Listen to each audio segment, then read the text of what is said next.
Sorry, I shall restart. Yeah.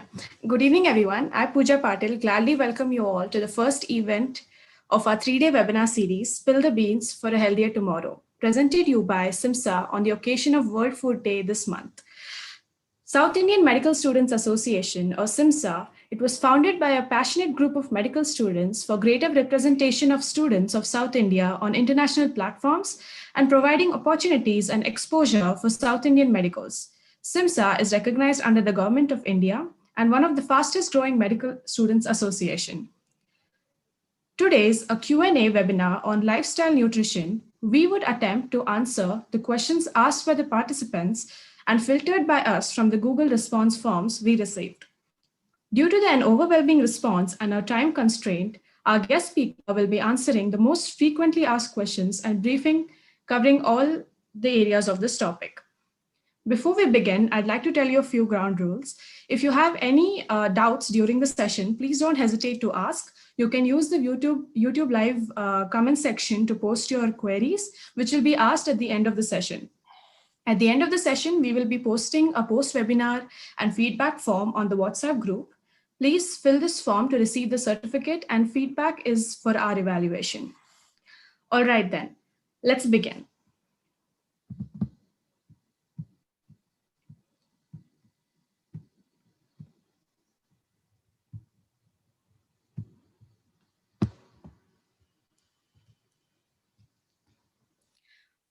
I would like to welcome our esteemed speaker for today, Mr. Roman Sherwani. He has 13 years of work experience in the field. He has qualifications in personal training, CPT, from American College of Sports and Medicine, and holistic lifestyle coaching from Czech Institute. He's a practicing nutritionist and health coach. We welcome you, sir, and thank you for taking the time out of your day and joining our webinar. Thank you so much, Pooja.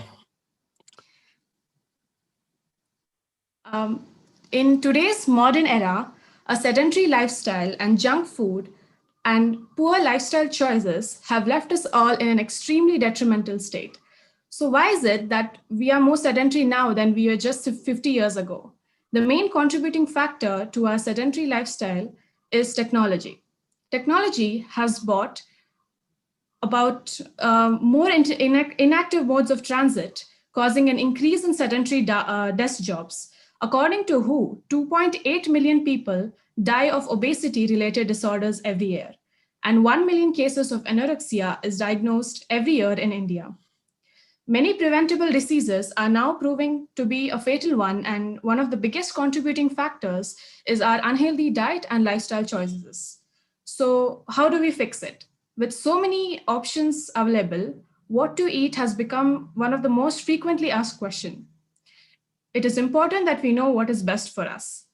This gets to our very first question of the day.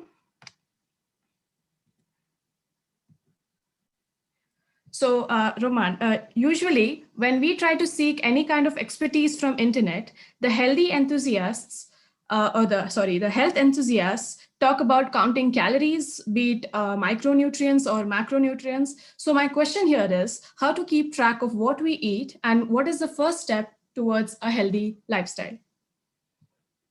Yeah, what a brilliant question to begin with. It's a very critical component of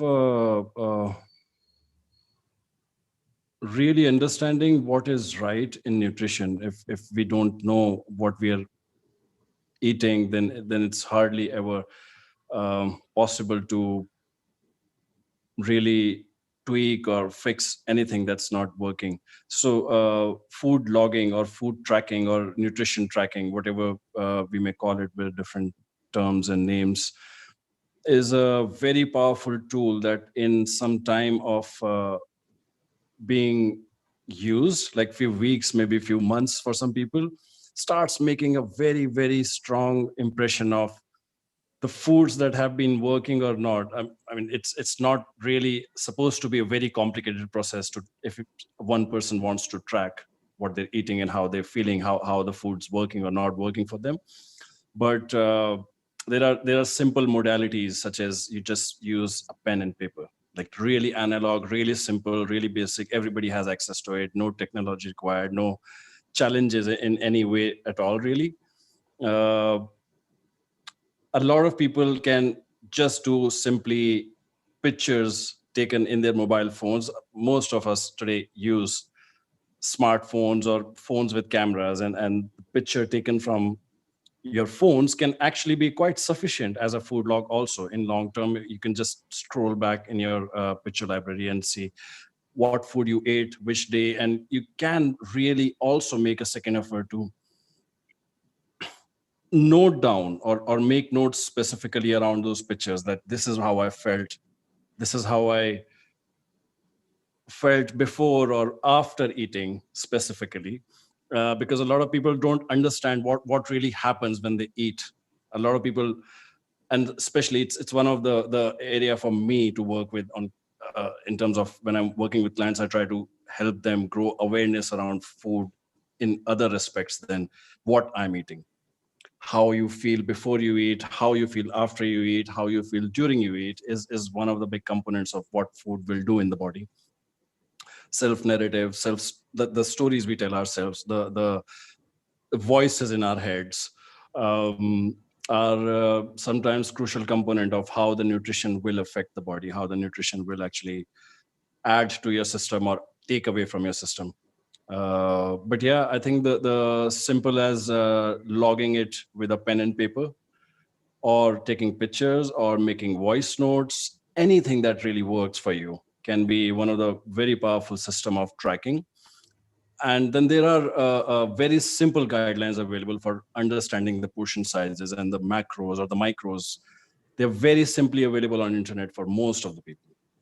Uh, where the very fine details have to come in are usually after doing this observation part, just this exercise of focusing on what you're doing, when you're doing for months. Maybe then you will understand, I'm eating more, I'm eating less. Maybe then you understand you need to really fine tune specificities of macros or micros or composition in some other way. But yeah, these are the basics of how to track and why to track. A lot of people don't understand why to. So why is important often when you're starting a new habit or mindset related to anything health. Why do you want to do it is a bigger question to ask and have answered. Yeah. Does that answer the question you asked, Pooja? Yeah, Roman. Yeah, completely. I believe you also, I think I've also heard about few apps which were available. Uh, I Yeah, you're guess. right. Absolutely. There Yeah. are lots of apps. I don't want to name a particular one that I like using, but there are lots of apps that can be specifically utilized for just creating this format of logs, which are very useful in terms of days and time of the meal, and you can have more description given in Yes. terms of what are the composition. Yeah. Yeah, there are lots of apps available today. Yeah. Yeah. Thank you, Roman. I think we'll move on to our next question.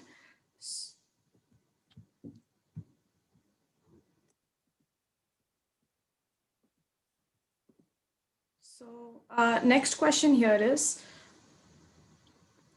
we had a lot of questions and doubts regarding this topic, which people usually turn a blind eye to.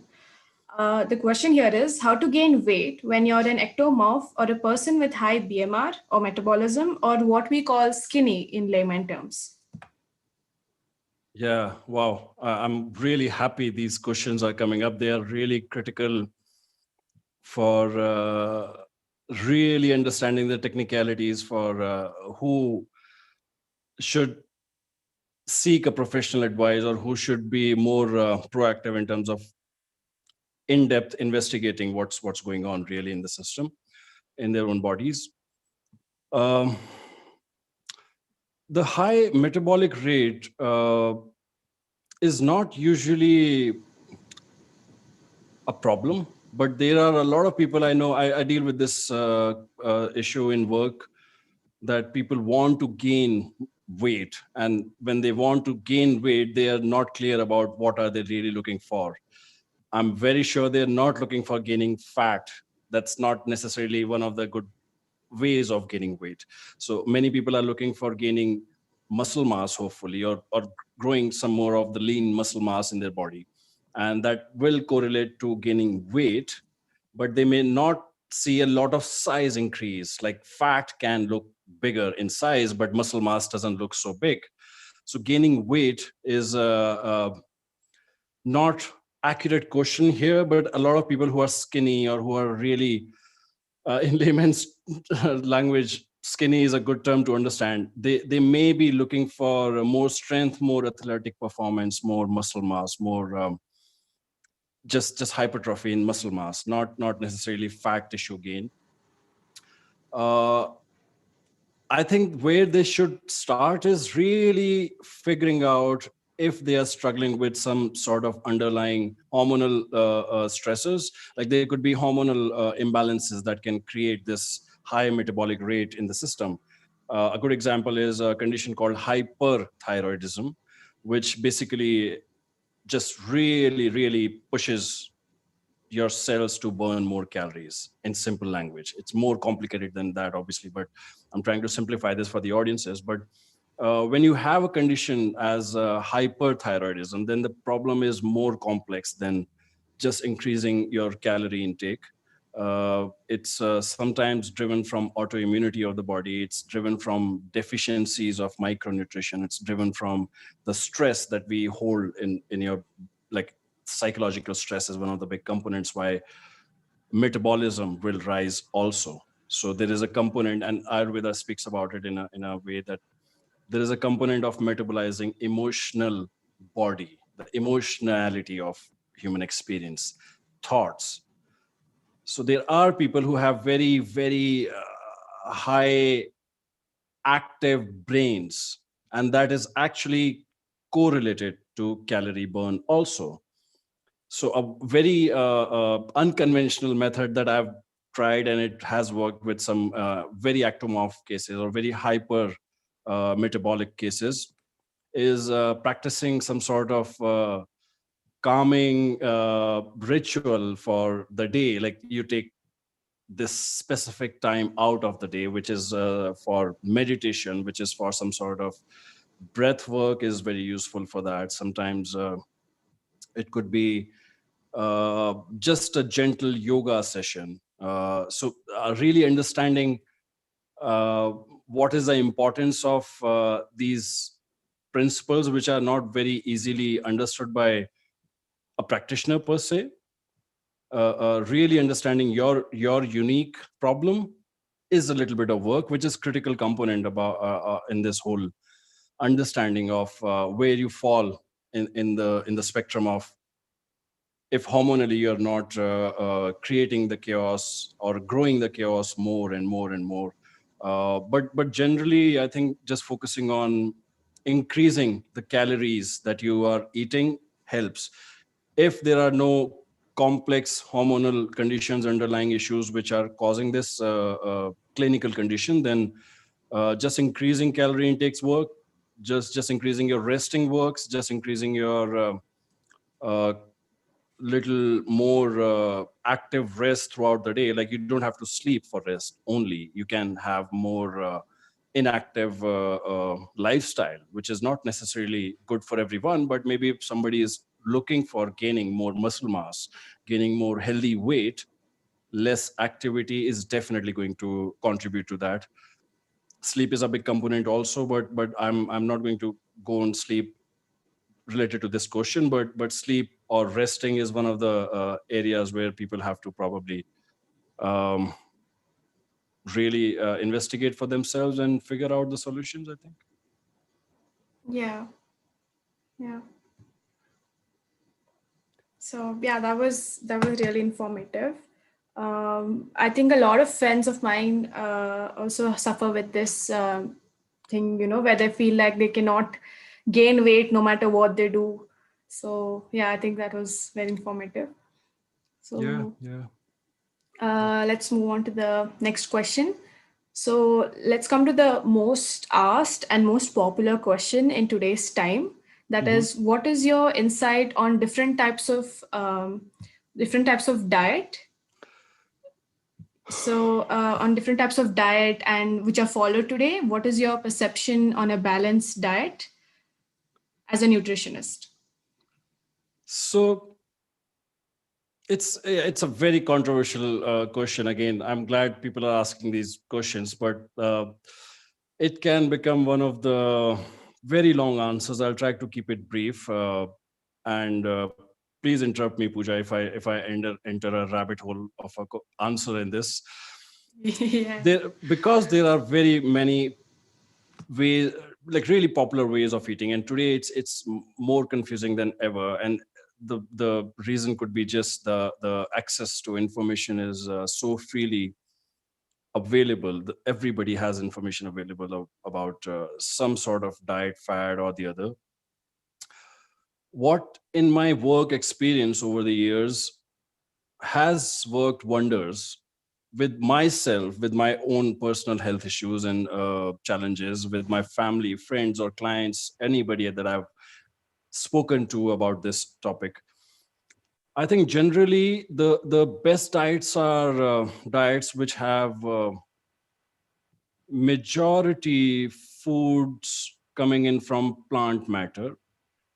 But it's not just that simple. Plant matter can also be one of the reasons to destroy our bodies sometimes if we don't understand the allergens or intolerances in which foods are good or which foods are bad for you. I think sometimes people end up causing some unintentional harm to the system also.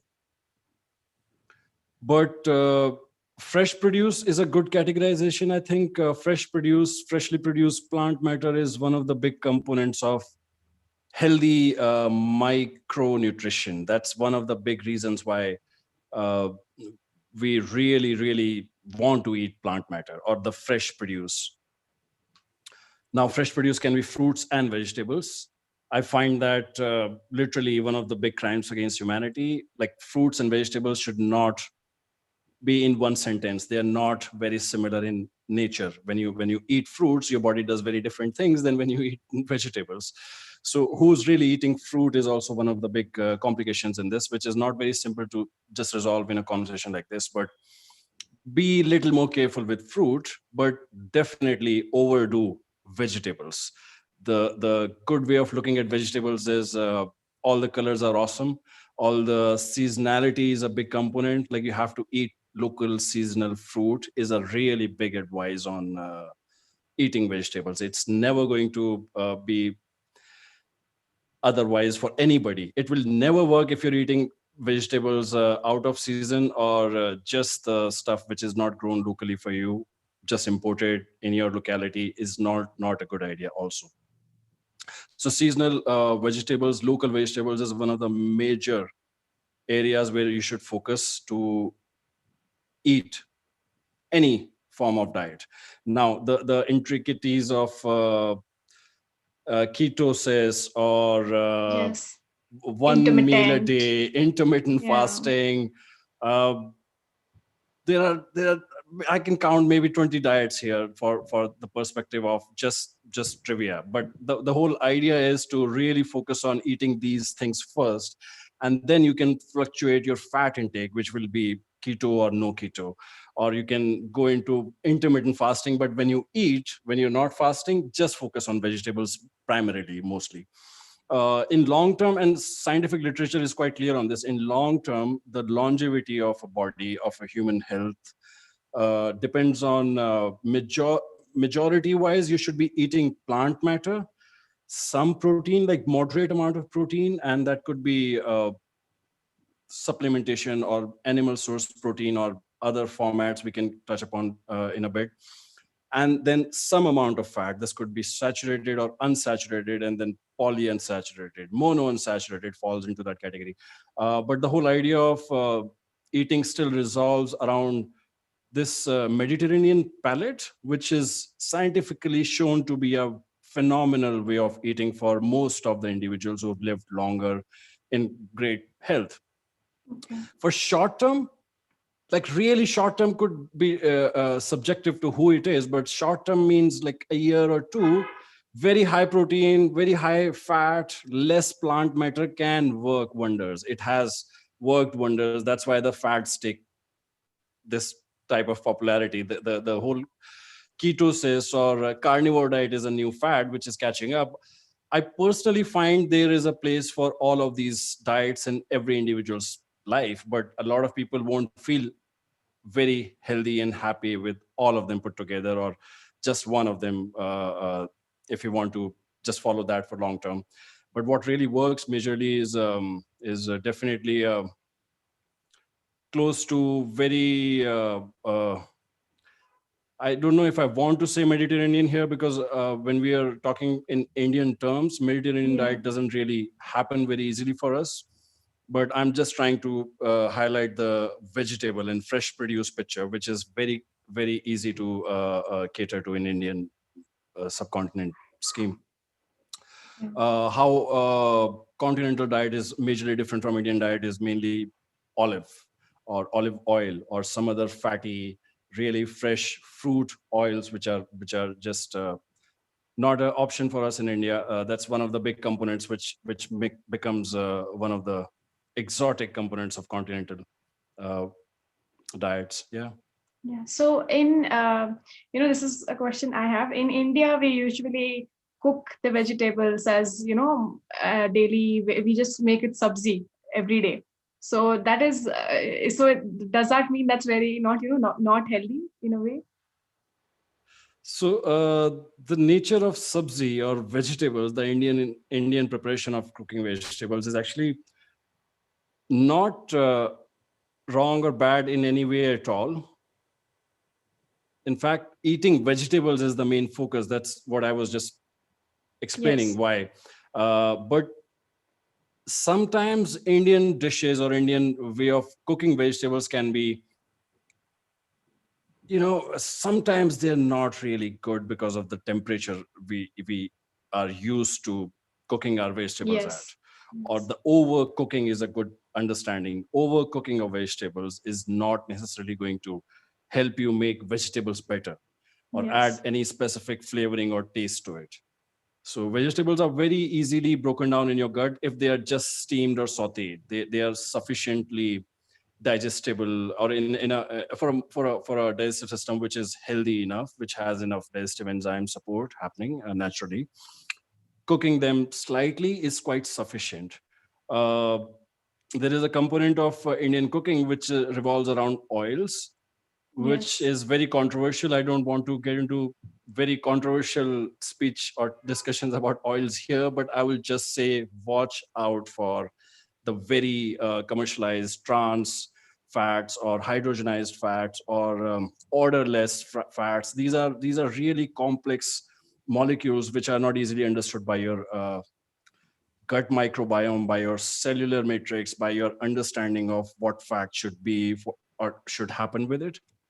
When we Okay. eat low quality fats, they really remain in your system literally forever, for years and years at least. Like fat becomes a part of you is a good way of thinking about it. So low quality fats become the part of your cell wall, like or other uses of fat in the system. It remains in the body. It's not very easy to get rid of fat, versus it is easier to get rid of a lot of other toxins that we consume sometimes in food or from the environment.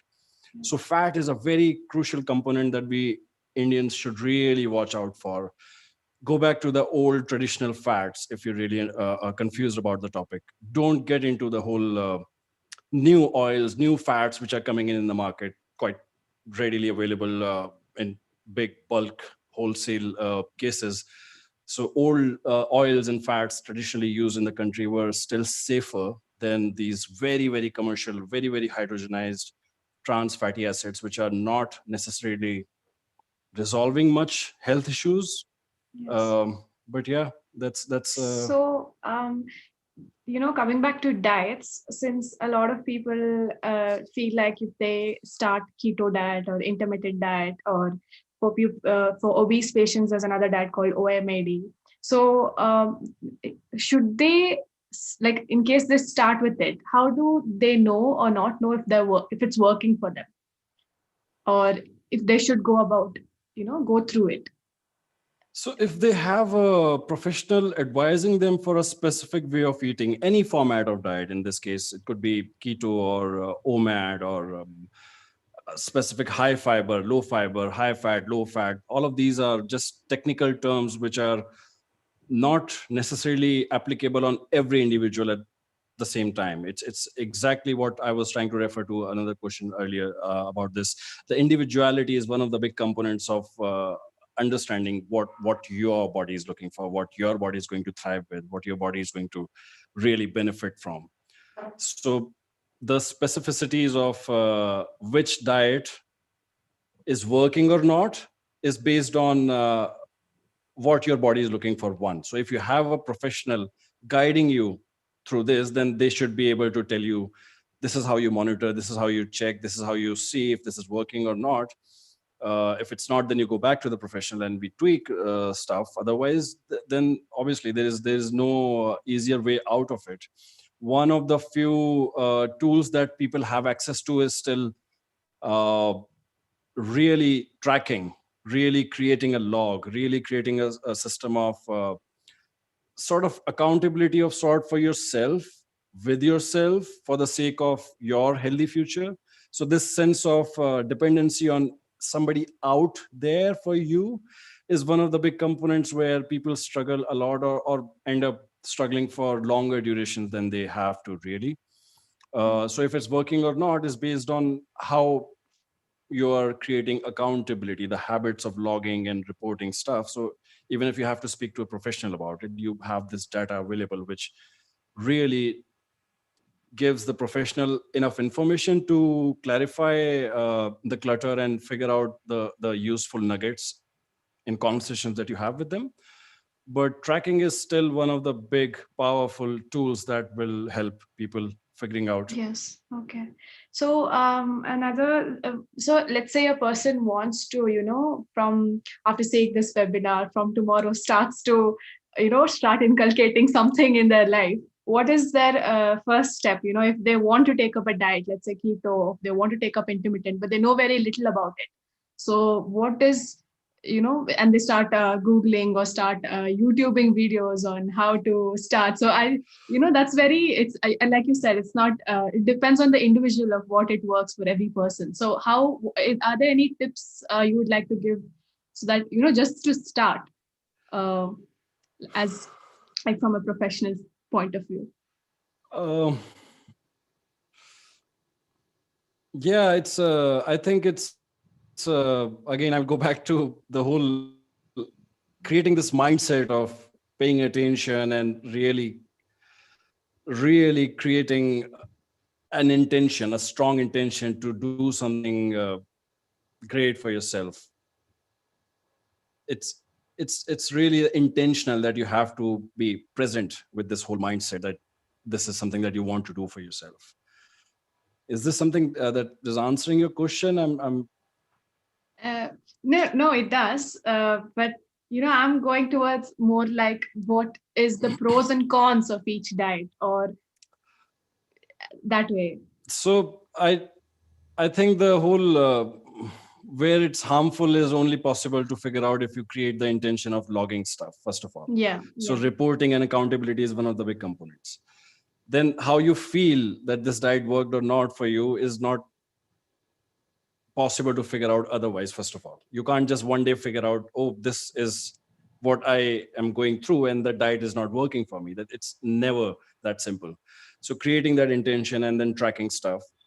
Then the clinically dangerous points about some of the diets, which can be very complicated to elaborate to in this conversation, but some of the harms are serious micronutrition deficiencies that can occur with ketosis, long-term Yes. keto diet, Yes. for instance. That's one Yes. of the things that True. really comes up, and I face that quite a lot. For like when I start working with clients, if they've been doing these experiments with their diets for years, they already have created serious malnutrition in specifically Yeah. micronutrition department, and overfed because they don't understand how body's metabolism can be fluctuated by just micronutrition deficiencies, because vitamins and minerals are critical component of this feedback loop where your brain really feels safe, and it needs to feel safe to burn enough calories or burn out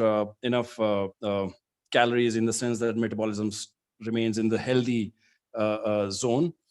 But deficiencies can create a chaotic state of mind, and internally your body's fluctuation of hormones and chemicals and neurotransmitters can be fluctuated by just deficiencies. Most of us are living very, very hard, stressful lives, specifically today because of the pandemic. uh, but otherwise also, if you have a high charging, really active, stressful lifestyle, then that becomes one of the big components of diets not working. So if you are trying to stick to a palette of a diet, like a specific way you want to eat, and you don't track it, you don't understand what is happening, what is not happening on the day-to-day basis, then you can blame it on a lot of other stuff randomly. So tracking is still one of the big components of any diet working or not being figured out later on with a practitioner or with yourself. But there are no specific symptoms for ketosis not working for you. Ketosis can be quite safely practiced for a specific period of time.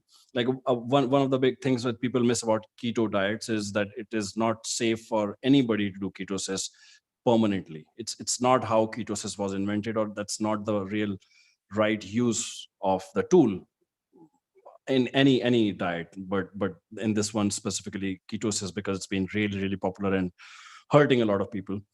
So serious micronutrition deficiencies can occur, and then your body grows resistance towards a specific way of eating. That's one of the big things that happens due to hormonal fluctuations.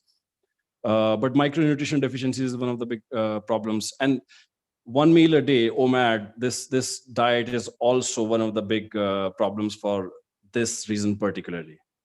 If you don't consume enough food, which is fresh produce, which is plenty of vegetables, some fruit, seasonal, local, uh, then you don't get a lot of micronutrition in. So again, the micronutrition deficiencies become one of the big reasons why your body will start stagnating the fat tissue or create toxicity in the environment, or not have enough micronutrition to deal with a lot of very, very necessary hormonal cycles or systems, which are all based on each other's feedback loop. Like there are lots of very complex systems in the body which will take uh, information from other systems in the body. So they are all codependent. There is nothing which can be just specifically replaced, or your body is not a fragmented way of functionality.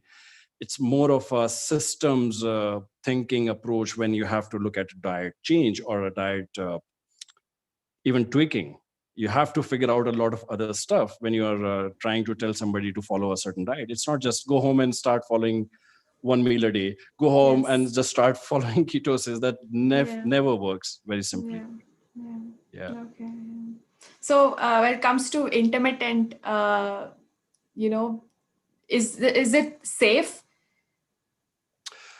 Out of these three that you specifically said, ketosis, one meal a day, and intermittent fasting, I would say intermittent is still one of the safest, yes, given Okay. you understand what is intermittent. Like as a client, if I'm working with somebody, I'll try to explain to them intermittent term just means stop eating and then eat, and stop eating and then eat. But there are formats of fasting and feasting and fasting and feasting that people have to figure out in terms of what works very, very easily and comfortably for them. Like some people can very easily fast for 18 hours every day, very easily.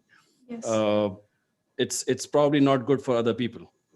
Like some people can't go beyond 12 hours a day of fast, and that just takes time to build up to even 14 hours a day. That so science has shown the real benefits of autophagy, or the whole resetting of a lot of hunger regulation hormones or appetite regulation hormones starts beyond 14 hours a day of fast. But some people just can't easily achieve that 14 hours a day. They've never fasted for more than 10, 11 hours. Just late dinner and early breakfast has always been a thing for them, and they've eaten 6 meals a day. So for them, it takes a longer duration, or the whole journey to achieve a good format of intermittent is usually what I would consider beneficial for a lot of people. It has a lot of benefits, underlying chronic conditions, which can be just because of overfeeding and constantly remaining in that cycle of feasting and feasting and feasting and never fasting, can create a lot of like insulin resistance is one of the big things that comes up. Yeah. But yeah, it's a safer diet to experiment with for Okay. most people. Yeah. Okay. Okay. So it depends on the individuality. So they start with a specific pattern, and if it works, not works, they should then go about the rest of the patterns. Yes, I think slowly begin to grow your fasting window. Just see where Okay. you are at and add half an hour to it every alternate day, every third, fourth day. You grow it slowly. And then maybe in a month, you'll have good 16, 17 hours of fast happening every day. But even then, that will not be one of the things that you remain constant with forever. That's not what I'm suggesting here. I'm just saying that may work better and is considerably safer than extreme long-term ketosis or one meal a day. Yeah. Yes, yes, yeah. So, if someone, decides, okay, this pattern is working for me, what is up, like you said, they should follow it for a certain time period and not permanently. So, what would be the time period they should follow it for? I think safely it will be easily done for anybody if you do this like fasting for good 14, 15, maybe even 16 hours a day, 5 or 6 days a week, and the 1 or 2 days of the week you don't do this format. You just eat normally, like Okay. you just fast for 12 hours, 13 hours maximum, or dinner to breakfast. What works very well for a lot of clients is that I've worked with individually are people who are eating early dinners close to the sunset time, and then you start counting your fasting hours from then. And most people stay Yes. in bed for 8 hours, sometimes longer, which is great. Really, I'm a big believer in more sleep and more sleep and maybe a little more sleep. Then cut down your sleep time and then have an active lifestyle. I don't believe that works long term. But start counting your fasting after early dinners, and then you very easily achieve with a delayed breakfast. Like maybe you can have a breakfast somewhere around 14, 15 hours of the early dinner. So it's so according to that format, you will eat dinner around 7, 8 o'clock in Indian time zone. It could be very different for somebody who's in a different time zone and close to North Pole. but 7 or 8 p.m. in India is good time to finish your dinner. It's maximum that I would advise my clients to eat dinner at. And after that, you start fasting, and then you count till morning 8 o'clock, which is a very normal breakfast time for a lot of families, a lot of people. So that's 12 hours. But you can push that a little bit more, maybe 2 more or 3 more or even 4 more hours. So that can become noon time easily, 12 or 1 o'clock, which is now lunchtime. So you're just missing breakfast, you're eating early dinner, and it is very easily achieved. Initially 1 or 2 days when you start doing this, your body, because it's mostly habit based, that your digestive system is produce these digestive enzymes and looking forward to some work, you will feel there is some hunger sensation, which is actually a really, really healthy feeling for a lot of individuals. They don't know what is hunger. They just eat before really feeling hungry. It's a very serious issue in our society today. A lot of people don't know what hunger feels like. It's a very healthy sensation, and everybody should feel hungry, like physically feeling hungry once, maybe even 2 times a day. That's a very healthy, general healthy digestive system. A lot of Yes. people don't find that comfortable. A lot of people just eat before feeling hungry because my clock says so, because my office is Timings. Yeah. lunch timing, or at university some specific timing that somebody created. But your body doesn't work according to these clocks. The time that we run by is a very man-made construct. It's not your body's clock. Your body's clock is more aligned to the sun, the circadian rhythm of the planet. So the understanding of when you should eat is very individualistic, but definitely Yes. expect to feel the hunger. It's a good idea. Yes. Yeah, that was really informative. Um, so we'll move on to the next question. Yeah. So let's talk about the most up and coming market in our in nutrition industry, which is supplements. So Mhm. so what are supplements, and what are the guidelines you would give specifically for supplements? Yeah, very interesting topic. Very controversial in nature again, but I would try to keep it very far from controversies. And just to begin with, I'm a big fan, big believer of supplementation. But as soon as I say this, I want to say this bit, which is really understanding the meaning, dictionary meaning of supplement is crucial. First of all, uh, what is a supplement is something that people don't necessarily in depth understand. I'll give you some really good examples. There is a supplement that we all are using right now, supplement to telepathy, which is this medium of communication. And this is a brilliant example of supplemented telepathic communication with people sitting in the different countries and time zones, even cities, for instance. So I don't think this is a terrible idea, but this can become one of the big problems in society. Technology is one of the big, very, very quickly arriving to a critical tipping point where it's creating a lot of problems. So supplements can create problems also. Where they have a use, they can become one of the harmful aspects of life also. Uh, Maybe it wasn't very clear for a lot of people to understand the analogy, but that just came up as the first one.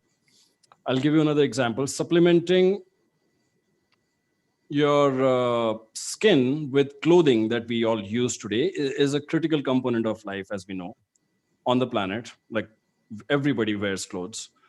Even the very tribal communities on the planet today have some sort of fabric or clothing made from hides or leaves or some sort of plant matter.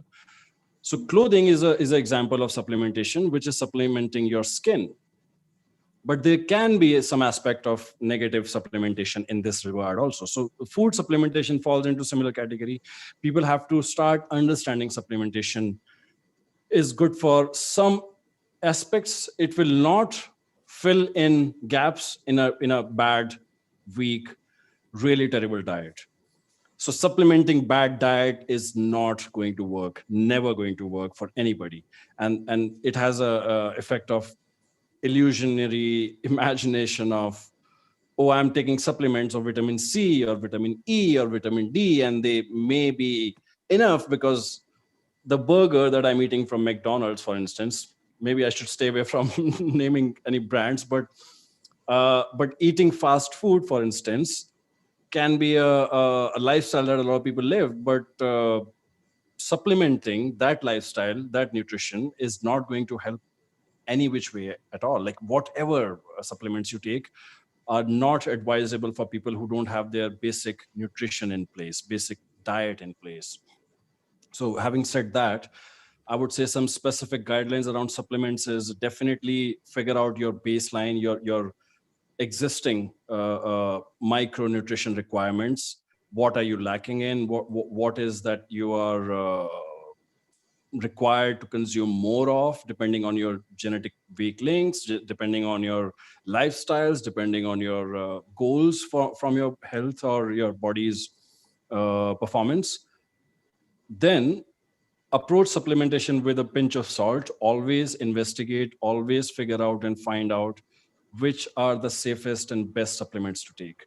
The big component of supplements, specifically in our country, is that the quality during manufacturing or the processing process is not one of the big like blindly trustable big highlights. It's not.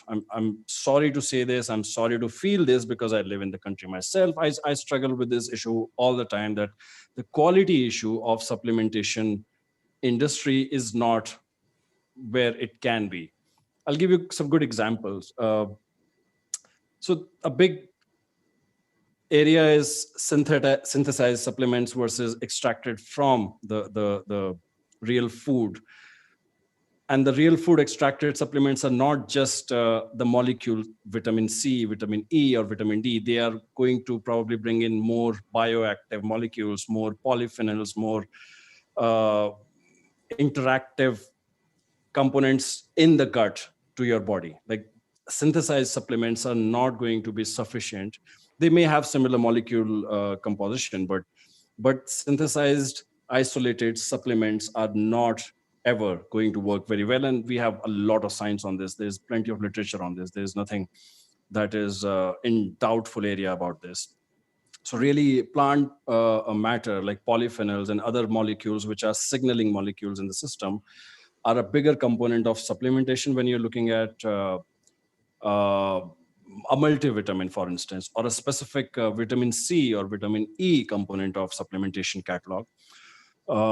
Investigating what you require and then figuring out the highest quality available. These are two very, very important points. Then one or two vitamins or minerals don't work either. Vitamins and minerals always have this communication loop happening in the system with each other. What I generally find is that clients sometimes, I've experienced this with my clients, but also even friends or strangers that I've sometimes spoken to about this topic, they are believing that because they're taking vitamin C, plenty of it, their immune system is fine. Or zinc is a good example. It became Yeah, popular in the recent pandemic time. true. Zinc or vitamin D is one of the big examples also. Yeah. I think the whole idea around what is required for you is one of the big components that people have to really, really pay attention to. I don't think vitamin C with a bad diet and lifestyle is going to do anything good for anybody. That's Yeah. just not So, necessarily a good idea. so we can conclude saying that first you need to investigate and find out what you are deficient in, and then go about supplements and not just take it out of the shop. Yeah, So definitely. there's another add to it is supplements age specific. So we received a lot of questions saying Yeah. I'm 50 years old and I'm 45, and do I need to take supplements, or is there any need? So again, if you have really figured out the diet is in place, your diet is good, you're eating well. Now that really means you're eating enough plant matter, mainly vegetables, staying away from simple, starchy, very, very refined carbohydrates, sugars, or the really popular bad foods. Then maybe figuring out what you're lacking in specifically can be a supplementation that you require more after you're 40, 45. Men and women both. Some specificities around age are that for men, in my work, I pay attention to men beyond 40s don't metabolize iron very, very well. So iron toxicity or ferritin levels going up beyond a certain healthy point can be one of the big components of rapid aging, or because iron is a component of oxidization. It's one of the big things that we see every day in our terrace, a piece of iron rotting because it's being oxidized. So excess iron not metabolized, not put to use in the body, will definitely backfire for a person who's not very active, not developing a lot of muscle mass regular basis.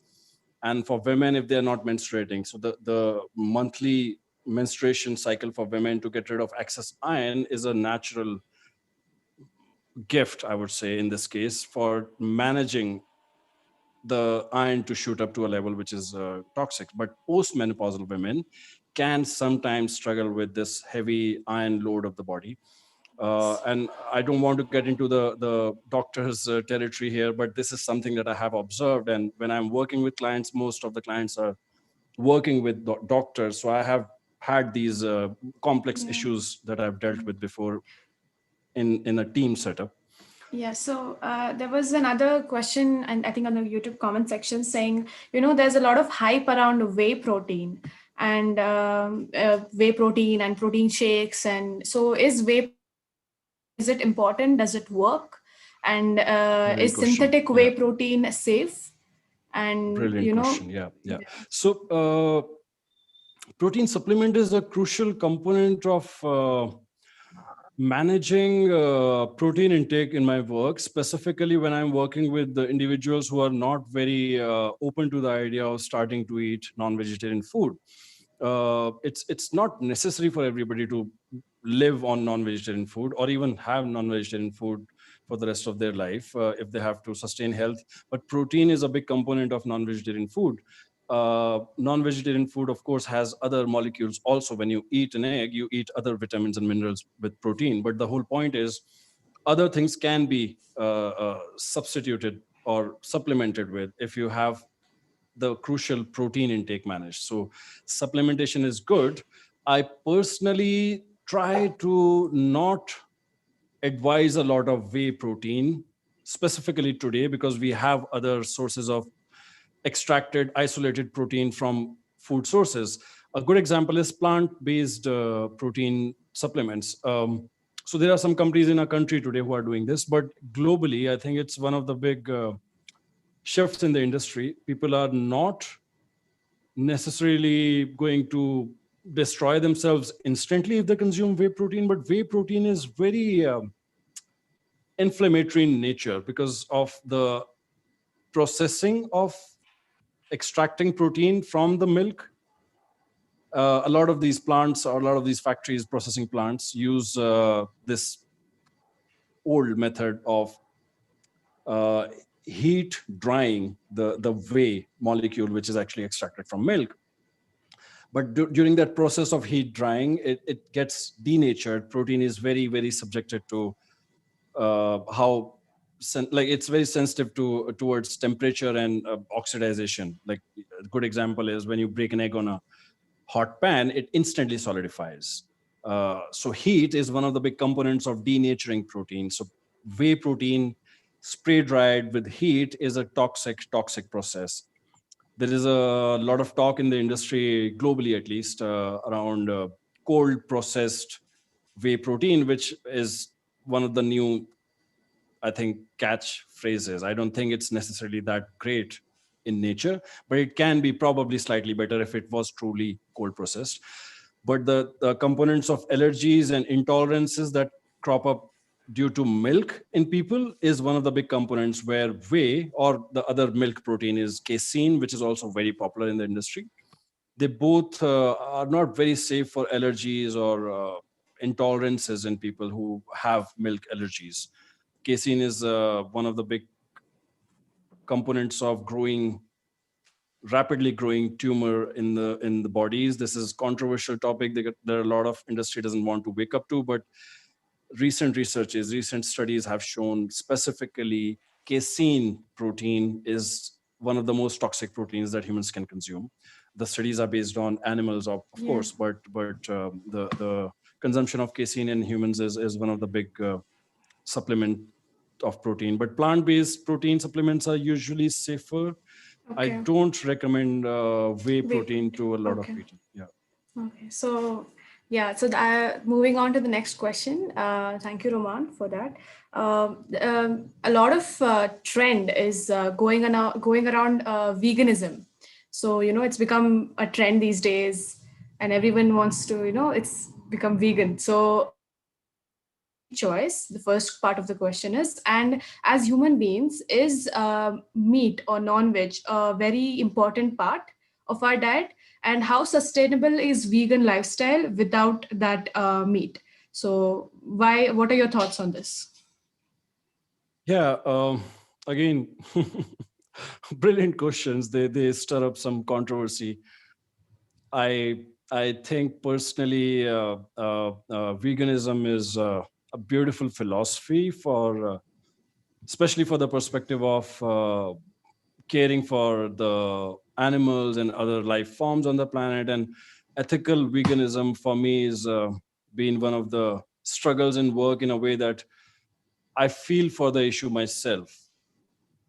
I won't call myself vegan, but I know what veganism is trying to create on the planet. And I totally stand in very compassionate position here for all the vegans who are trying to trying hard to raise awareness for the issue. I personally struggle with some clients about this issue where they just refuse to think about even some foods that are specifically animal based. Some great examples are fish oil supplementation, or eating an egg is of course not going to fall into that category. Milk products entirely out. So a lot of foods which don't fall into the category of non-veg can sometimes become one of the big components. So a good example is ghee, for instance. For Indians, it has been always has been one of the big components. So if you're not really consuming ghee, then your body will definitely have some serious fatty acid deficiencies. Saturated fat is critical component of diet. Obviously, the regulation of dosage is very subjective to who it is, but ghee is a good example. I personally find it works very well when somebody starts veganism, to be vegan for a while,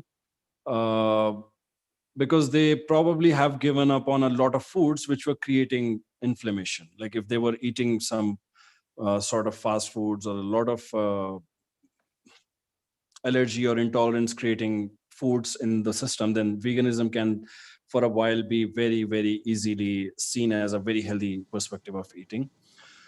Animal products entirely taken out of diet today is not sustainable for long. I personally don't feel that. You can resolve the protein issues because we have plant-based protein supplements available today. You can resolve maybe saturated fat issue if you think that's not one of the big components of promoting veganism. Then a lot of people actually start to consume ghee. If they don't, then they still probably have some fatty acid imbalances in the system.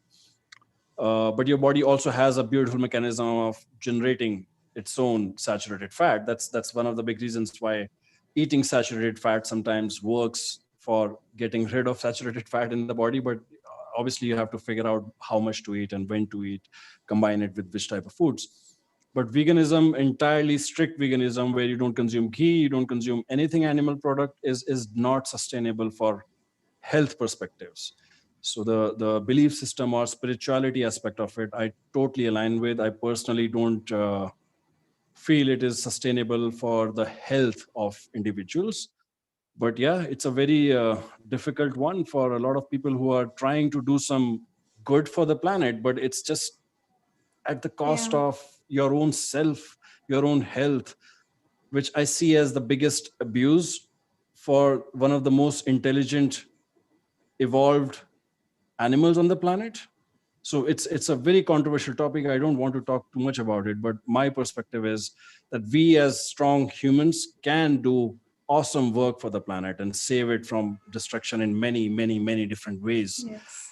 But if you end up consuming your own self with this dogmatic approach towards trying to save other life form first, then I'm not Yeah. very sure if it's a long-term Yeah, because strategy. I think there are a lot of cases where extreme veganism can cause severe deficiency, which takes a lot of time to recover. So I think if anybody wants to follow veganism, they should do it for a certain period of time, like Roman said, and maybe keep a check on what they are missing. Yeah, track, watch your body, watch your markers, see what is changing. Really, it's good Yes. for a while. Definitely very safe for Yeah. a short Yeah. duration. Yeah, perfect. Okay. So moving on to our next question, 60 to 65% of Indians are lactose intolerant, and many of them don't know that they are lactose intolerant, or they have been in a certain period of their time in their lifetime, but they don't realize it. So what my question is,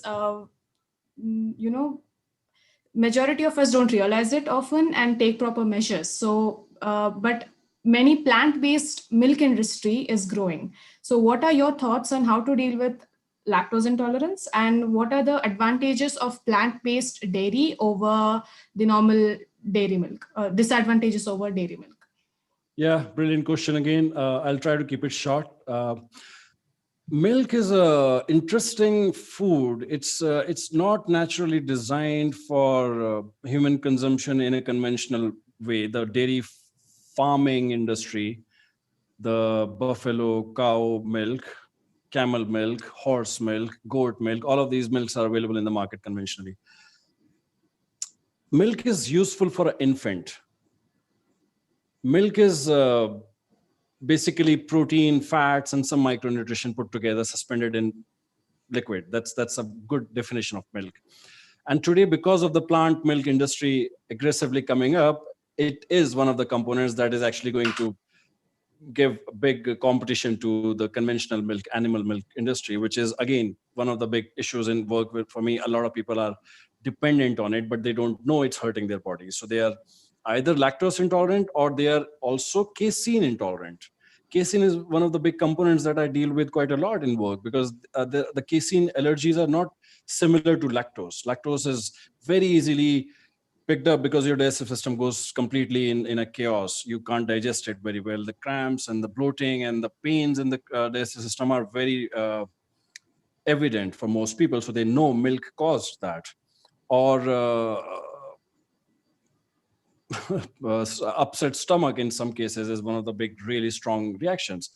But casein has very different ways of destroying the body. Casein is a very subtle, very long-term chronic inflammation pathway that casein gets into. It's not very instant. So milk is a dangerous food for most of the adults. Milk is useful for growth for an infant. Mother's milk for that infant specifically is the idea, but it's one of the big new struggles in the industry that a lot of human mothers can't produce enough milk. In that case, maybe some replacement of the milk, but I don't agree with the milk being good for adult humans, conventional animal milk. But nut milks are quite healthy. If they were processed fresh in the right manner, they can be brilliant. Like, I don't necessarily agree with the market made milks all the time. A lot of people who have gut issues, digestive system issues, buying almond milk, for instance, from the market Yeah. is not a good idea, because the processing of these almonds was not done. I'm sure it was not done in a right format of soaking and then getting rid of the oxalates and the plant defense mechanism, which is found in most of the seeds and nuts. But the big industry today around nut milk is coming up, which is good in some ways, but it can become one of the big reasons for people to fall for a different bad food. So somewhat consumption in small quantity of nut milks is pretty okay, I think. Better than animal milks, definitely superior. Okay. So plant-based milk as an alternative is good. So which we have many options in the industries like Yes. coconut milk, almond milk, soy milk. So which one, Yeah. would you put in priority I in a would preference order? I would say people should play with like cycle between few, play with all of them, because they all bring in different profile of nutrients. They will not be similar. Coconut milk will be very different from almond milk versus cashew milk versus pistachio milk, walnut milk, flaxseed milk, hemp seed milk, rice milk, oats milk. These are all available options in the market today, and all can be also created at home. When I work with clients, a lot of times I'm training the kitchen staff or the clients to prepare these in advance and store them in the fridge for a day or two. That's a very safe format of consuming nut milks or grain milks or seed milks. Yeah, I think cycling between Okay. few is a good idea. Okay. Yeah. So we'll move on to the next question here. A lot of people have a misconception that only pre-diabetic or diabetic prone patients should avoid sugar. So, but a lot of us don't know that sugar is harmful to our body at any age. So, what are your thoughts on negative impact of sugar and how does it affect everybody? So again, it will affect everybody very differently. I don't see that as a similar pathway of destruction for everyone. I deal with this at work quite a lot. This is one of the big struggles for everybody, I'm sure, who is listening to it or they can relate to this. definitely very refined, white, superior, product in the market, like white sugar, very popular white sugars. They are terrible. They are the worst type of sugars in the body, in the whole market that you can access in terms of what all sugars are available. The white sugar is the worst, mainly because it is devoid of or empty of all the good micronutrition, which can sometimes come in slightly less processed sugars. Having said that, I will still not recommend eating jaggery or palm jaggery or sugarcane jaggery or any other whole form of sugar also to most of my clients. Somewhat changing from white sugar to natural sugar is still okay. But considering your lifestyle, considering your own underlying genetical predispositions, you should make this call individually based on sugar is necessary for certain experience in food. Sugar Okay. is not an important macronutrition. That's not going to ever fall into an important nutrition category for anybody. Never. There are better ways of consuming micronutrition, which comes through jaggery, for instance. There are much better ways of consuming all that in grains and lentils and legumes and other vegetables. But the point is, sugar is not ever going to be safe for any human beings in terms of long-term chronic inflammation. Sugar causes destruction in the system, and it's highly addictive. It's shown to be more addictive than drugs, very, very strong cocaine or all of these very, very strong drugs. Sugar is shown to be more addictive than these drugs in a lot of lab rats. Yes. Rats are not exactly small humans, but they are very similar in these biological pathways that get Yeah. uh, lit up due to sugar consumption. Yeah. Yeah. So I think, teenagers and people in their 20s should look out for sugar intake. It's not just anything related to diabetes or pre-diabetes. It's So I not think, at all. yeah. Yes, So I think yes. sugar should be, restricted at any age. I think it So should be restricted at infancy. A lot of parents with new parents with this whole mindset of all the food is okay in moderation is not a good idea. I see that backfiring quite a lot in sugar area. Moderation for sugar is really very, very low amount of sugar. It's not easy to do that amount of sugar because you've introduced the sugar. Now you want to do more sugar is always going to happen. So really being careful around infancy and then early childhood and then teens and early adolescence. I think all of that is a critical component. When people become self-sufficient around what to eat, this decision making, they should be very careful about sugar. Yeah. yeah. Okay. We'll move on to our next question. Yeah. Um, Another popular question, which I think all of us come across and all of us have asked, what needs to be done by one on a weight loss journey? And why do we hit a plateau in a weight loss journey after a while?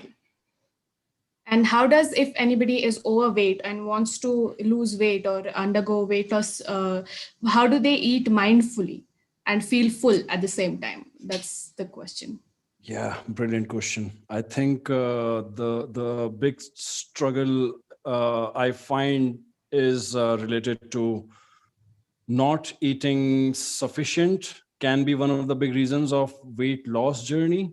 It's a more common issue than any other. Like people eat less because of the fear of storing fat, storing extra cells in the system somehow. Like they think even eating really healthy vegetables will turn into fat is the mindset sometimes at play. But I think that's one of the common ones. Other issues can be hormonal fluctuations, which can be coming in from long-term inflammation in the system, micronutrition deficiencies, and hormonal imbalances. What happens a lot of times with people who are trying to eat differently is that they try to eat differently for a certain duration, which is probably not sufficient for the body's cycles of understanding what's happening. Like a good way of understanding the body's cycle is bodies really look forward to finishing one cycle of a season. So it's I'm going to make it very simple to understand. So from one summer to the next summer, if you spend in one, largely, like mostly in one time zone, your body will really understand that's a certain cycle of producing certain chemicals, hormones, neurotransmitters, detoxification agents in the system. Digestive enzymes are based around this whole cycle. Lots of detoxification happens in this cycle of 1 year. Your body needs to do enough of a certain way of eating. Try not to change your style of eating every other week or month, or even in 6 months is not sufficient time for your body to fully understand what you're trying to achieve. So eating a certain way for a year is a really, really short duration of diet to be followed if you look at the long nature of life that we have on the planet. If after a year nothing works, I mean, you don't have to be extremely strict for a year, but you can be largely driven from this similar mindset of eating a certain way for a year, and then maybe change something big after 1 year. That usually works very well. The weight loss plateau is not considered a big stagnation or plateau in weight loss if it's happening after a month or two.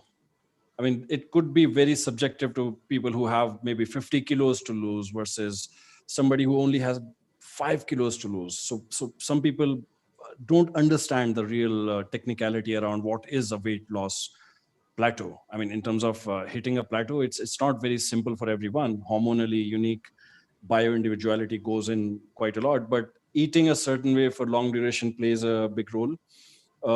Eating enough plays a big role. I don't think lack of movement is a big concern, because if you're conscious of losing weight, you are trying to move more. I think too much of movement can be a component. Too much of movement and not eating enough is a disastrous mix of two extreme approach put together. Not eating enough and moving more is one of the worst idea you can ever imply for weight loss. That's one of the big reasons that why your body is stagnant at a particular landmark in weight loss. So eat enough really healthy foods, and enough, you have to really figure out body to body based on your BMR, based on your weight and age and activity levels. But move just about right amount. Move enough so you have some calories burnt. Don't move so much that for hours you're on a treadmill or going for long cycle rides or hours of gym sessions. Most of these people don't understand the right format of working out or right intensity of working out, who are just trying to be very active. So it's not very simple to answer, I think, but largely look into eating sufficient amount of good food, mostly vegetables, and moving decent amount. So if someone has hit a plateau in their weight loss journey, so it can be overcome if they stick to it for a longer period of time. Yes, given that you were eating healthy and Okay. moving decent amount, yes, definitely. Okay. Let's move on to the next question. A lot of us during this lockdown would have, done something known as late night binging or eating out of proportion because their minds are craving. So, what is the actual understanding of cravings and how to deal with them? Um, okay, I think this is again a really, really good question. And I will try to give out as much as I can for the answer. The cravings are usually not bad or good. They are trying to tell you a bigger story usually, but what we do generally is, I crave for this, so I should go and attack the fridge or something else wherever the food is stored. It's a great picture, because a lot of people open the fridge and then think exactly what this woman is thinking, probably. But I think the whole acting on craving is an area where people have to pause, give it more space, and think about what you're really looking for. Ask your body, pay attention to what is it really that body can want at this time of the day. If it's 3 a.m. at night, then of course your body is looking for sleep. If it's a hard, hot day and you're sweating and you're running and everything, well, maybe your body is looking for water. If it's really a anxious moment of your day, then maybe your body is just looking for a breath or rest in terms of some form of calm. So really understanding what craving is for is one of the big components of managing cravings. When people know for sure I'm craving for sweet or sugary foods, then that could a lot of times mean that they are really deficient in essential amino acids. Again, this is based on studies. This is not like specific for every individual. This is something that people have found to be useful. So very strong sugar cravings are driven from essential amino acid imbalances or deficiencies. At least in my work, I've found this to be one of the big components of addressing sugar cravings or sweet food cravings. Protein deficiency is big in India. We all know this because we are predominantly a vegetarian society.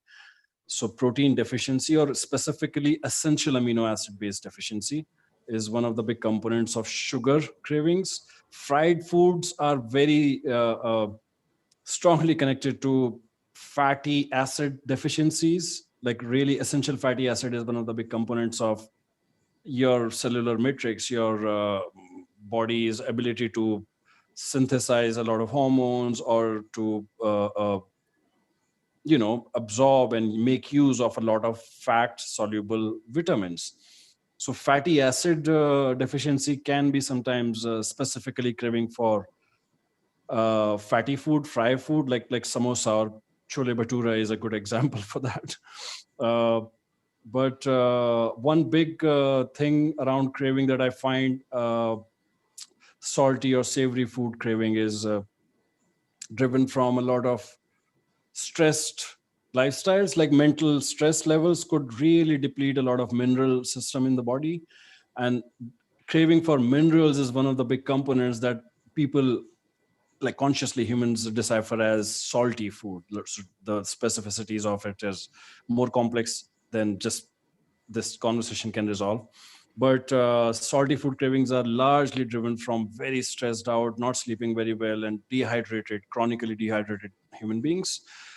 In nature, when we evolved on the planet, minerals or electrolytes came plenty of time came from water sources. So mineral water is one of the big components that mostly people don't understand, or because we don't have access to really good mineral water in the markets also today. So craving for minerals can be associated with dehydration, and dehydration can be like you're still dehydrated after consuming water, you still feel thirsty. That could be associated with not having enough minerals and salts in the system to utilize the water molecule, because water molecule devoid of minerals is not really useful for the body. It's not absorbed in the system as water molecule. Your body completely basically throws it out. We urinate it out all the time. If you just drink water from the RO systems or the filters which take out all the good and the bad stuff out, that water is hardly ever useful for the body. So cravings need more understanding, individual to individual basis. They have to really create gap between craving arrives and you act. So more deciphering is required on look individual basis. Yeah. So I guess now we know that when we crave something, what is really happening in our body. So yeah, thanks for that, Roman. Yeah. Our next question is, as a lot of us can't connect dots between common lifestyle issues and body inflammation. And that's why body inflammation is very important to understand. So that will be the next question. Uh, Inflammation is one of the big root causes for all the life-threatening or not even so life-threatening issues that all of us on the planet struggle with. It could speed up aging. It could create terminal conditions in the system. It could create autoimmune related conditions, which are cropping up and spiking all over the planet. But largely chronic inflammation, long-term inflammation in the system is the reason. Why inflammation happens is also very bio-individual, in terms of person to person. It could be very different. Like a lot of people may have a genetic predisposition where they cannot detoxify very effectively. Uh, there are genetical SNPs, and I know about this work because I look into genetic testing when I'm working with clients. So there could be a SNP in your genes where you cannot detoxify very effectively. You cannot produce enough glutathione, which is a very important master antioxidant. Uh, Generally produced in your cells and your liver, but a lot of people don't have that ability or lost that ability because the micronutrition deficiency is the root cause. So really understanding chronic conditions, chronic inflammation, uh, specific to your body, your genetical predisposition is key here. A lot of times, wrong diets cause this. A lot of times, food intolerances and allergies cause this. A lot of times, just really serious long-term fatigue can cause this. Like not sleeping enough, not resting enough is also one of the big components of accumulation of inflammation. And inflammation can be very beneficial for short term. The swelling around a wound or healing process of the body is what inflammation looks like generally, but it should go off on its own after a while, after the repair has happened, after the body's regeneration has taken place. But when it doesn't go off, when it goes on and on and on and remains in the system for long term, that's exactly what is chronic inflammation, and that can have an impact on a lot of hormonal imbalances, immunity system being overactive or attacking every molecule that you inhale or consume, and then that turns into food intolerances and allergies. A lot of autoimmunity is driven from inflammation. Localized into thyroid gland, it could turn into a lot of thyroid related conditions. Localized into liver, it could turn into a lot of liver related imbalances, or functionality of liver completely slows down. Sluggish livers or fatty livers is because of largely the food has been creating a lot of inflammation. Yes. uh, Yeah. Chemical exposure can cause inflammation, like chemical exposure from the environment. A lot of people are not aware of this exposure, but skin absorbs everything that it comes in contact with. Sometimes the molecules are not big enough to penetrate the skin, but most of the stuff that you use in your shower, in your skincare routine, in your soaps and shampoos department, and a lot of makeup is absorbed through skin. Perfumes and deodorants, which are loaded with chemical toxins, they end up in your bloodstream instantly, and they create a lot of underlying inflammation in the system. Accumulation of this over decades turns into very serious conditions in the body. Yeah. I Yeah, think, yeah. yeah, I think one of the major, um, outcomes of body inflammation can be a many lifestyle disorders like PCOD itself, which is very common these days. So, um, Yeah, yeah. so Hormonal in case, imbalances. Yeah. so if one is experiencing, any imbalance or feels like, what are the symptoms they should look out for if they have body inflammation? Again, really, testing, not guessing, is a good component. Maybe some practitioners working with an individual without looking into extensive blood testing or some other sort of testing. Maybe practitioners can figure out on the basis of extensive symptomology, or talking or spending time with the patient or the client. Maybe practitioners can understand that, but I don't see that as a very effective tool. At least in my work, I don't rely on just conversations, because a lot of times people don't pay attention to very micro adjustments of the system. Your body is a very complex machinery, and they will think, oh, maybe dry skin is just a random thing. I have a patch on the skin, I itch or apply oil on it, it disappears. But that could be a sign of very long-term chronic inflammation destroying your Yes. skin. And that could turn into a terminality for some people. The skin cancer could be one of the big components that happens over years of avoiding a small patch on the skin and exposing it to ultraviolet rays. But symptoms can be lack of energy, like real strong lethargy, joint pains, hair fall, dandruff, skin breaking out, constipation, long-term regular chronic constipation. These are all signs of inflammation, like chronic inflammation in the system. But the reason and root cause could be very different for individual to individual. It's not very similar, like one palette fits everyone approach here. So are there any pro-inflammatory food, which, is a go-to pro-inflammatory food which promotes inflammation? Which fights inflammation, you mean?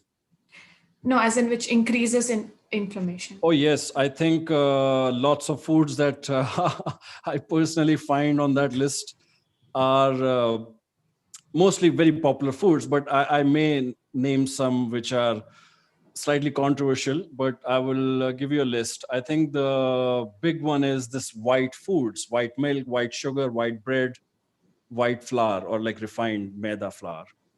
They are definitely terrible for everyone. They cannot be anything or any scientific literature on supporting that these foods are okay for some people. They are terrible, clear. Then, which I find personally, sometimes people ignore and actually is very inflammatory, is bad fats. We earlier touched upon that point. The trans fatty acids or the hydrogenized industrialized fats that we consume today because it's available at a sale price, or it's available because a particular big Bollywood personality was promoting it on TV, or whatever the reason may be. A lot of people don't understand fat is a very strong component of your structures, your physiology. Like it is a molecule that if you consume will always remain in your body, like most likely for years at least. The regeneration of your cells is not so quick that your body will consume this and then get rid of it. So bad fat is oxidized fat is one of the big components. Then a really bad idea, and most people are aware of this, is obviously alcohol consumption, or cigarettes are bad, of course. Other sugary drinks in the market, which are just like really, really easily considered healthy even. Yes. I'll give you an example: diet sodas, diet Pepsi, diet Coke, because people think it's got this 0 calorie, it is probably okay. It is not okay. It's a terrible idea.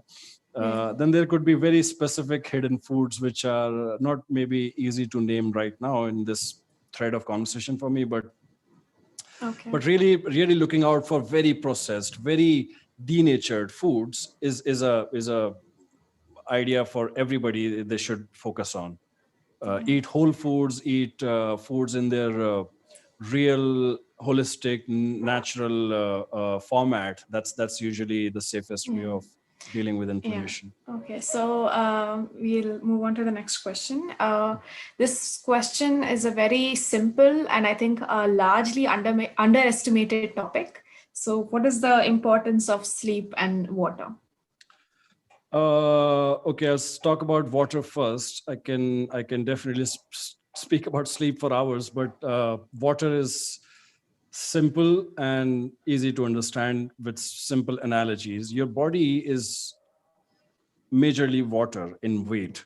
A lot of people know about the number. This could be different for different scientific journals or papers, but roughly from 60 to 75% of the body weight is made out of water.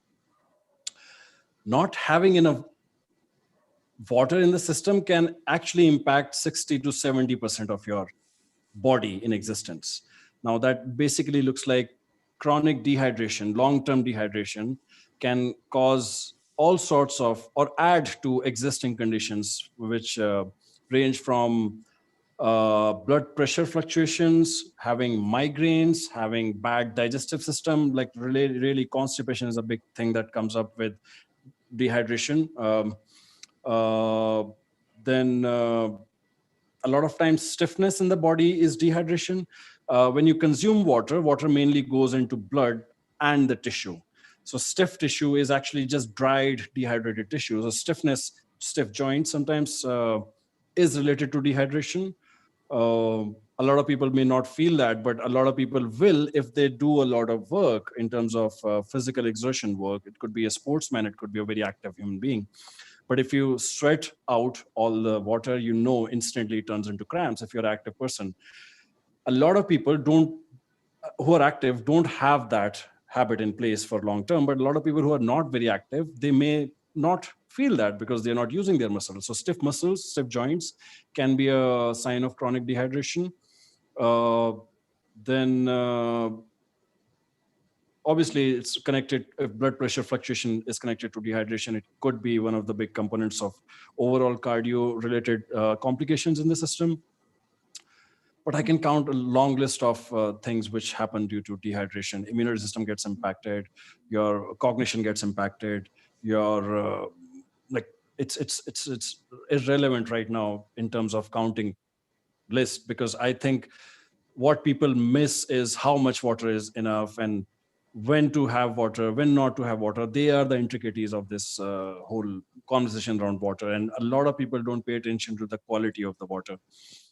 I think most of the people have to understand water with salts, with molecules which are known as electrolytes mainly, or fall into the category of trace minerals sometimes, is better water, which is not easy if you are used to filtering all of these things out through some sort of RO membrane.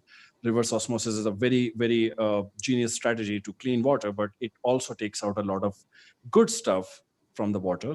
uh, so really remineralizing your water is one of the big components of this. When I'm working with clients, I advise them to add some sort of minerals to it. And old technique was to drink from the streams or the wells, or use the the clay pots, the matka, the Indian Yeah. pots that a lot of people have used. I personally will be slightly careful about the clay pots because the toxicity of the clay, because it ultimately comes from the ground, and a lot of toxicity in the en- environment today rains down on the planet, and it's a big issue. And I personally want to be just a little more careful about that approach to remineralize my water. Yeah. I generally don't find that is the safest strategy today because of the toxicity of the environment. But there are various ways of adding minerals to the water, which is a big component of water being absorbed in your cells and then working as it is supposed to be working. Yeah, water is a critical component of health, definitely. Um, sleep. When it, You yeah, when it comes to sleep, yeah. Sleep is a big understanding of sleep is that it's at least, everybody knows at least 8 hours is what is recommended. That's one third of the day. Sleep is one third of your life you spend sleeping, minimum one third. Some people like sleeping more, and I advise sleeping more than 8 hours, or try to be in bed for more than 8 hours. 9, 10 hours is even better, because out of these 8, 9 hours, you end up sleeping for 6, 6.5, maximum 7 hours. I personally track my sleep. With most of the clients, I'm interested in tracking their sleep, but I personally track my sleep with wearables, with sensors that I use, rings and bracelets. And so these are sensors which are basically going to really accurately track the duration, the quality, the required amount for that day or that week, and predict the amount of activity that is safe for you in that particular day or the week. Yeah. So sleep is a big component of how much you want to push yourself. Sleep is a big component of how much you want to repair yourself. Sleep is a big component of how you want to tweak your nutrition. So when I'm monitoring sleep with my clients, it's very useful insight in understanding why they're craving more sugars and more carbohydrates suddenly. Loss of sleep, or not sleeping effectively, could actually translate to craving sugars or craving sweet foods more the next day. Lack of sleep makes you very sensitive towards metabolizing sugar molecule the next day. just one night of loss of sleep could actually have a very close to a diabetics insulin sensitivity. If you just missed sleep one night, your insulin sensitivity just completely goes out of control. So sleep is connected to a lot of hormonal feedback in the system. Sleep is connected to detoxification. Sleep is connected to not just repairing the muscle mass, but repairing of your brain, or detoxifying your brain only happens when you sleep. A lot of people don't understand the sleep in regards to timing. Like sleeping at just about any time doesn't make sense much for the body, because your body's clock, circadian rhythm, is tuned with the sun. So your body knows, really understands what is the time. When you sleep at 4, or like, the clock is not necessarily a good clock for the body knows the clock. If you're on a certain time zone on the planet, your body knows what time is good for sleeping, and according to that timing, according to that clock, internal cellular clock, your body will do a lot of work. So a lot of functions around detoxification, regeneration, memory reinforcement, brain related detoxification, which is literally its own system, which doesn't work when you're standing up and active. It only works when you're lying down and sleeping. So cognition is a big component which completely goes out of control if you don't sleep very well. um, Roman, yeah, I sleep think is a lot of terminologies come here, such as late night owl or early bird, and you can either be one, and especially being a medical student, to stay up night, late night, and study, and cover up the sleep in the morning. So, what do you have to say about staying up late night? Is uh, I think I understand the criticality of the question. I definitely think it's a sensitive topic, but I would be a little out of my comfort zone here and say this. If you think staying up at night studying is helping in any way possible, then it's probably based around mostly belief systems. It's not effective for the brains to continuously miss out on sleep. It's been shown in science, quite a bit of it is available as literature today, that most effective learning state, or neuroplasticity state of the brain, is actually after you sleep good. And as soon as you wake up, those few hours in the morning, I mean, it could be early morning, it could be 4 a.m. wake up. Really, it doesn't have to be 9 o'clock in the morning to wake up, but the neuroplastic state of your brain is very, very easily achieved when you rest. And some people in the past, and there's science on this also, have used this strategy to take naps before they go in for the most challenging aspect of their cognition for the day. So naps can also boost neuroplasticity for an hour or two. But just taking midday naps, just taking naps between long durations of studies. And I've touched on this subject before with clients or other friends or people I know who are preparing for exams and studying.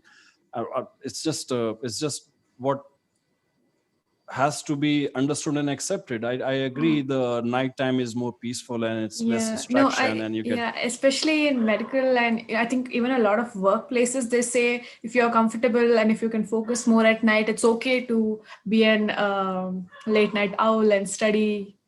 So that is I can agree with you here. Like, it's one of the common belief systems, but I misconceptions. I Yeah. will not say, I will not see this working long term for anybody's health.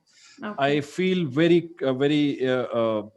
empathetic towards the whole humans who are in the category of night workers, and medical professionals fall into that category. Police force falls into that category. A lot of other important workers of society fall into that category, who have to stay up at night and do the work that is required for society to function. I don't have any solutions for it. I just don't know how we will come to a point in society where we have maybe machines doing this work for us, or maybe some of the solutions of figuring out lighting in the evening, or using especially these one very popular trend is using blue blocking glasses. So utilizing light can be one of the hacks for it, but that's a subject for some other time maybe. Yeah. But sleep is a very important component of well-being. Yeah. Thank you, Roman. I'll be taking up a few questions from the comment section because I've been kind of piling up, and then we can move on to the next question. One of the questions say that why don't we crave for fruits as it's healthy and it's sweet, naturally fructose? Why don't we crave for that sweet, and why do we crave for different type of sweet, sweet and fried fruits? I mean, I fried stuff. think we do crave for food, but we don't know which food. It's based on our cultural understanding of sweet, for instance. Like I know for sure some of my clients who can't stay away from sweets, they will always eat fruit if they want sweet. They will never eat something which is refined sugar based. I know a lot of my clients or friends will do just that. So it's a lot of cultural understanding of what sweet means for you. But necessarily, mainly because culturally, it's not more than a few hundred years that we are exposed to this amount of sugar on the planet. It's unbelievable what's happened in the industry of producing sugar, and the monoculturing of growing sugar cane or extracting sugar from corn is actually destroying the planet. It's a different topic again, but sugar is available for cheaper and more easily accessible. That's one of the big reasons. I think it's a cultural issue. There's another question which says, how do a student living in hostel take up mess food or mess food plan and plan their diet or go into a more healthier diet plan? Because mess it's very limited and very particular. Each day is something and that repeats. So yeah, a question that I feel a little emotional about, because I have friends, or I have in past had friends who've spent life on hostels for years, and today, knowing what I know about nutrition, I feel how they struggled all those years in health issues because of the food quality. And this is a topic that none of us can resolve. It's a bigger issue to resolve in terms of really improving the quality of food available in our education system. Focusing mostly on vegetables is definitely the biggest advice I can give. Stay away from, don't be hungry, but definitely staying away mostly from refined carbohydrates, or even rice and rotis is still considered second best to vegetables. I would still focus on eating more vegetables, beans, legumes, lentils, whatever is available in terms of beans category, dals category is perfectly fine also. But focusing on eating a lot of vegetables is a big component of health. I think they can all start implementing few tricks and tips. Another question says, what is the ideal time to work out? And is there any ideal time, or is it according to the body type? I think good idea to figure out body type wise, but it's not necessarily good for everyone to work out in the morning or the evening. I have clients who work out and feel great in the evening, and it helps them sleep better. But other clients, if they work out in the evening, it destroys their sleep. They cannot go back to sleep. Like they can't sleep for 5 hours after workout because of the whole cortisol and other hormones spiking up because of stressful session at the gym. But there is a sweet spot, which according to some studies I've understood works very well for a lot of clients. And I personally do my workouts during that time, which is around 4 or 5 in the evening. It's a couple of hours after a lunch meal. That is usually one of the best times that has worked wonders for most of the clients. Everybody may not have appropriate time slot during that time, but a very few hours, at least few hours away from bedtime and few hours after the lunchtime is usually one of the best times that's worked wonders for clients. Okay, yeah, that's a great suggestion. Yeah. There's another question which says, is wheat better than white rice in terms of GI? As in, can you compare the benefits of wheat and disadvantages of rice? So Because a slight, lot of our staple food revolves around wheat and rice. yeah, complex topic. Conventional GI charts say whole wheat with the shell, the whole fiber rich wheat is better than white rice, definitely. The latest research is that I have definitely access to. If somebody wants this, I can provide that. Says the GI or blood sugar fluctuations are also a component of allergies and intolerances. So, for instance, if somebody has a wheat allergy, their GI index will be all over the place with wheat, and the rice may be a very good idea for them. It's a component of allergies, and the stress on the system, the immunity system can produce more sugars because blood glucose is a component of managing your cortisol or stress hormones in the system. Yes. But that's very controversial. It's probably not something that I'm putting out for advice sake. It's something that people should, and especially the medical students, should probably look out for in researches. I can provide some research if this is required for future, but this is on the perspective of the new science of GI based understanding of foods. Uh, so yeah, there are these two Yeah. answers for that. Yeah, that's great. There's another question which says, apart from avoiding soya, cabbage, and some other foods, what diet can a hypothyroid take? Someone suffering from hypothyroidism. I personally don't put soya or cabbage in avoiding foods for hypothyroidism. They are also based on, like, they are not necessarily bad for hypothyroidism. They are based on some popular nutritionists who gave out some bad advice for a while in the industry, and it became somehow caught fire, because also I don't think people really enjoy eating cabbage or soya. But I personally don't put them in the category of foods that are bad for hypothyroidism. Cabbage could be really good if you know how to cook it well, or create fermented foods such as sauerkraut or pickles out of cabbage. It's a brilliant food. Even for hypothyroid patients, it's not a bad food. I have enough data to support that. You can't eat cabbage all day. That's definitely terrible for anybody. That's going to harm or backfire anyone's system. It's So not just for what are the foods which a soya. hypothyroid should avoid? I'm gonna come on the soya point. Soya is one of the components of creating allergic reactions in the system. It's not necessarily just bad for hypothyroid people. It's bad largely for a lot of people who cannot manage or metabolize phenoestrogens, or there are like human estrogen, animal estrogen mimicking compounds in plants. Soybean is very high in these estrogen mimicking compounds.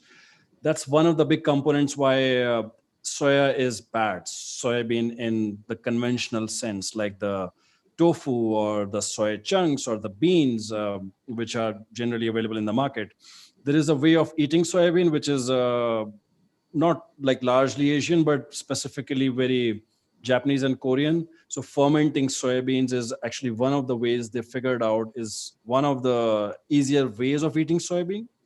So fermented soybeans, which is not a traditional Indian food, it's palate wise, it's very different from what Indians are used to eating.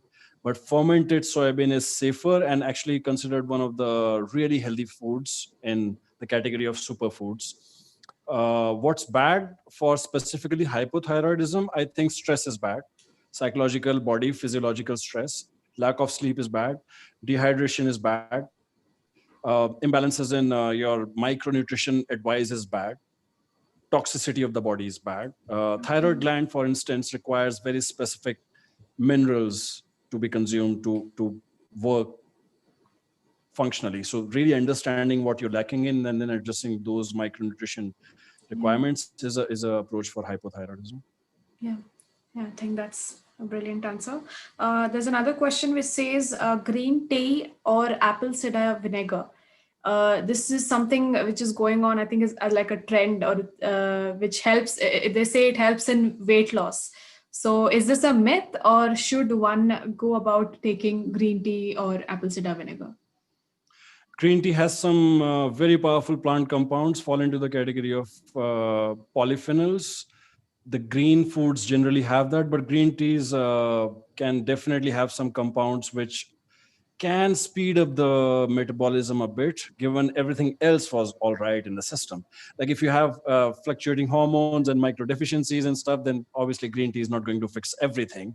So addressing the problem at the root cause is one of the big things.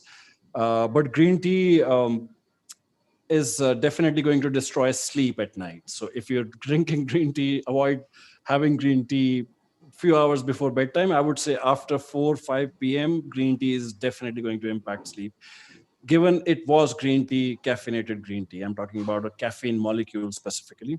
uh, but green tea can help in generally speeding up the metabolism a bit. It can provide some very useful antioxidants, fall into the category of polyphenols for plants. Bitter components of mostly all plants are very powerful. So green tea is a very bitter food. If you consume it bitter, it's very useful. If you add sugar or milk to it, completely destroyed. So don't have sugar or milk with your green tea. Uh, What about apple cider vinegar? Apple cider vinegar is good food largely. Some people have histamine reactions with fermented food. So some people sometimes don't consume and feel good about apple cider vinegar. So apple cider vinegar is a brilliant food. Acetic acid, which is found mainly in apple cider vinegar. Why it is so sour and useful is because it's a component of so when you consume apple cider vinegar, a lot of people hopefully consume the good vinegar, which has the culture in it, Yeah, which mother. has the Yeah. bacteria in it, the mother or the colony of bacteria, not filtered, pasteurized. If you're consuming a pasteurized filter apple cider vinegar, then definitely not a very good idea. It's not going to do the same thing. It may add some sour flavor, pungent flavor to your food, but not in a very healthy manner. But apple cider vinegar could be very good for speeding up your digestive system. Uh, it could be useful for a lot of people who have struggled digesting food, Yeah. given Okay. they don't have histamine reactions Yeah. around it. So it is good when it comes to a Weight certain loss, weight loss. yeah, Yeah. weight loss challenges. Yes, apple cider vinegar can help digest food. So the whole Okay. component is Metabolism. Yeah. metabolism goes up, and you can burn slightly more calories. Okay. Okay. Everything else being taken care of, apple cider vinegar will help. For Okay. somebody who has bigger underlying issues, apple cider vinegar is not the only fix. Okay. So we'll move on to our next question. As medical students and medical professionals, we often meet a lot of patients who are below poverty line or cannot afford a lot of variety on their plate. How would you like to guide us so that we can instruct them into having a nutritious and affordable meal and a healthy tomorrow? Wow, yeah,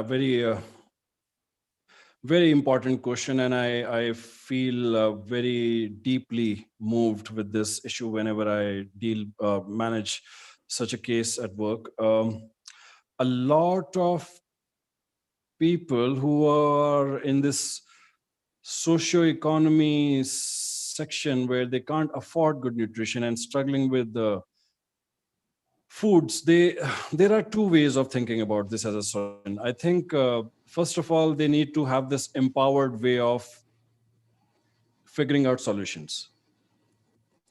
Like they can't say it's not my problem, it's not my problem, it's the system, it's the economy, it's the society. They need to understand that eating foods which are harming them more or not helping them so much, then they should at least have the capacity to decide on the basis of nutritional value of the food. If they are buying very low quality in terms of micronutrition, then they should spend that same amount of money on vegetables. It's not very easy always to have these decisions, but at least having this conversation with people who are in this category is a good starting point for us people in the industry, doctors or nutritionists or dietitians and trainers. the whole idea of nutrition density is a big component of what you want to choose to eat. It's not based on the taste and flavor and traditional values of a certain dish. It's actually one of the big reasons why people struggle a lot, because they don't focus on the nutritional density of every food. Like if you really look at nutritional density, vegetables will win over any grain, any fruit, anything.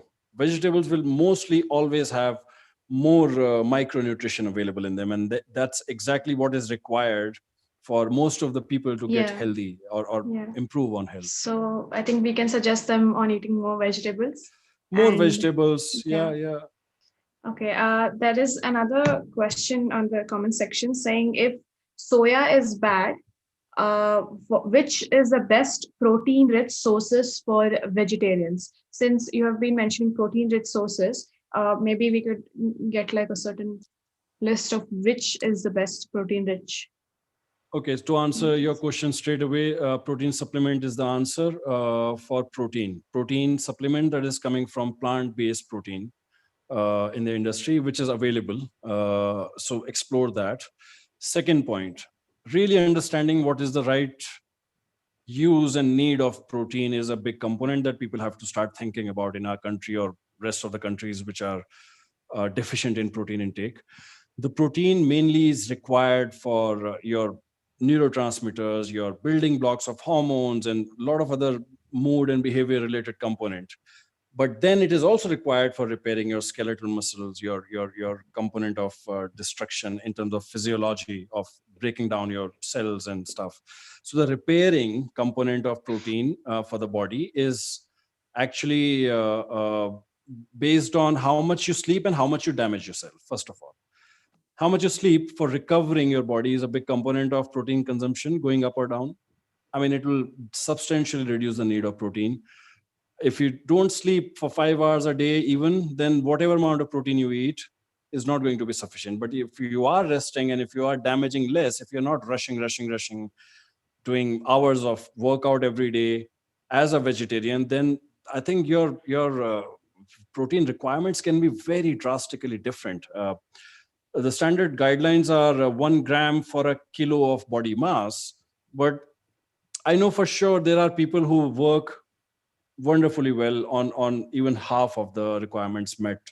I don't know if this is good for everyone. That's why I think figuring out what is your requirement and then addressing that is one of the big components. Activity, rest, and then protein, they go together. Yeah. I think another question which we received in the forms was what are the food items which would increase your memory power or concentration? So basically brain foods is what they call it. There are a few big ones that come to my mind, but again, I will go in the direction of sleep first, exercise, physical exercise second, and enough hydration and all that taken care of. Then you have more habits in place, which are stuff like meditation and really being mindful and all that of how you're being present or not. So a lot of times it's just knowing how to focus, how to be present, how to like understand information and condense that. Secondly, foods which are specifically good for brain are foods rich in fatty acids, and then again amino acids come in the picture. Amino acids are critical component of brain, but fatty acids are very, very useful. Okay. One big component of ketosis or keto diet is great for cognition. When you are in ketosis, your brain is really good and happy, but again, it's not a lifelong long-term strategy. So fatty acids have a component of boosting brain power. Yeah. Okay. So another last question from the comment section is what are the foods which would increase your immunity and and also help in anemic patients or patients with decreased hemoglobin? Yeah, more clinical approach than just giving advice here. I think they have to work with their practitioner to really figure out the reason of anemia or there could be genetical predispositions, there could be nutritional deficiencies, there could be other reasons. But the general guidelines are eating protein, sufficient protein, eating, if they are vegetarian, then really focusing on consuming some iron supplementation if it's safe, because heavy iron supplementation can be one of the big toxic effects of iron supplementation, which is dangerous. So from anemia to toxic iron levels is not a good strategy. So really figuring out according to their physician is a safer approach with this.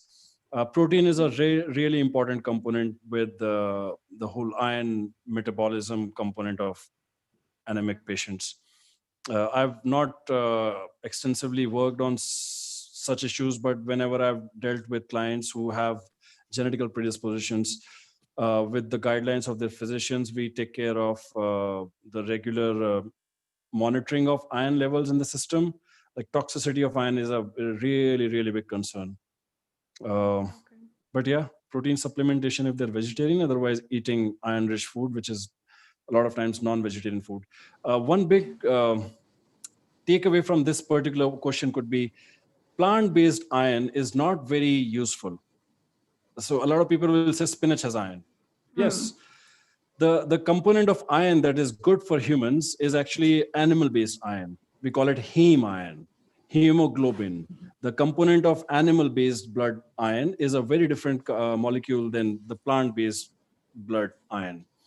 So plant iron doesn't really necessarily boost your hemoglobin levels effectively. But yeah, it's a tricky one. Yeah. Okay. So thank you. We'll move on to our last and final question of today's webinar.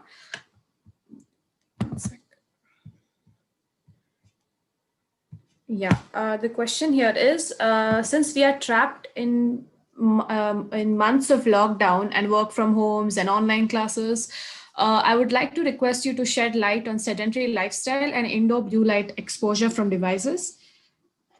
This would be our conclusion for today's webinar. Yeah, beautiful. I think this is one of the big important questions, and please interrupt me when you feel it's getting too long as a response. Because obviously I've been personally struggling with this myself, with my own well-being and health. But it's one of the big struggles at work for all the clients that I'm working with, or all the friends that I speak to or meet, all the family. A lot of us have lost members of family and society who just left us in a very really strange experience of losing human life. We as collective society on the planet have never experienced this type of losing people scenario where you can't even see them before they are gone, and you can't even manage them as the dead bodies are not handed over and stuff. But the stress of staying indoors is a very big stress currently that everybody on the planet is dealing with, or at least our country. Let's talk about this only because I think we are as a country going through a very strict format of lockdown, and we are not in the lockdown fully now, but what happened for a few months was a very strict way of restricting or taking away the freedom. It was well intentioned. It was from the place of saving people and controlling the virus spread, but the whole perspective of taking away from you is one of the big reasons of stress. When you don't have the sense of agency, sense of autonomy over your life, when you've been forced to do something which is only good for you and everybody else, you still have to do this with a sense of being enforced on you. That's a very different way of looking at indoor life. That's one of the big components of the stress that really went up for a lot of people, and the grief of losing people and grief of losing independence, losing outdoor movement, losing this free. So grieving was one of the big components, and I'm still struggling with this at work. A lot of people are still dealing with it because we are still in fear. We are still not fully out of it. The lockdown is largely over, but we are still mentally quite fearful of what is free to move out. what does that mean? What is the new normal? So people are still going through that. Losing of jobs happened, losing of a lot of other forms of freedom and autonomy happened. So that manageability of understanding what is happening, realistically telling you stories, telling yourself narrative that help you, empower you, is critical. Then accepting the loss is critical, like accepting you've lost a job, you've lost a loved one, you've lost this much of freedom or anything of loss sort. Accepting that will make it easy also in terms of moving forward. The real health perspective, like anything in terms of underlying effects of the body, is only going to harm you more if you have stress, mental, psychological stress built up in the system. Stress is still considered one of the largest reasons why health breaks down human health in terms of any disease, any sickness, any chronic long-term condition, anything which is terminal, very soon happening to you in terms of life-threatening conditions. Everything has stress as a strong component to it. Yeah. So So maybe stress, we can talk management. about something. Yeah, stress management. Maybe some insight or some tips on stress management.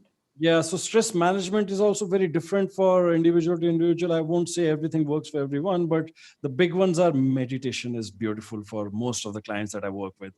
A lot of people struggle with the meditation. So for them, there could be a different form of meditation. I mean, you can call it walking meditation, for instance, or you can call it some Running, other. yeah. I mean, running could be useful, yes, but Yeah. you can't run indoors because you've been locked down inside. So a lot of people don't have the access to outdoors. Doing exercise is considered useful advice for stress, but the right type of exercise, not sending signals of very stressful environment, but gentle working in more than working out. So there are exercises which you can do for energizing your bodies versus completely draining your bodies. So stress management is a good area to look at. Foods is a big component. Eating wrong foods, bad foods could spike up stress, which is a terrible idea. Do antioxidant foods help in stress? They will in some way, yes. During stressful times, oxidation of your cells goes up. So antioxidants is a component which is not clearly understood by a lot of people conventionally, but you don't have to necessarily just eat antioxidants. Your body produces a lot of antioxidants on its own, but it requires right environment and right set of principles in place, of course. But antioxidants definitely have an impact on stress management. Meditation is a big one. Movement, resting, focusing on not being exposed to lights all the time, or specifically screen lighting is a big component of stress. Staying away from chaotic news. We as a country have to definitely seriously take a call on this. News in our country is not very healthy. It's one of the big things that I sometimes talk to my clients about, like stopping to read newspaper is very healthy for a lot of people. Yeah. So maybe find ways and practices that is improving your own mental health. Yes. Create habit of reflecting on your habits and your lifestyle and find solutions that work for you. I think that the whole retrospection is a critical component of anything that you want to change in life. So thank you, Roman. I think that covers all the questions. With this, we come to the end of this webinar. This talk has really been an eye-opener for us, and it was informative and really insightful. On behalf of SIMSA and all the volunteers, I'd like to take this opportunity to extend our heartfelt gratitude towards our speaker, Mr. Roman Sherwani. Thank you, sir, for for your valuable insights on such an important topic.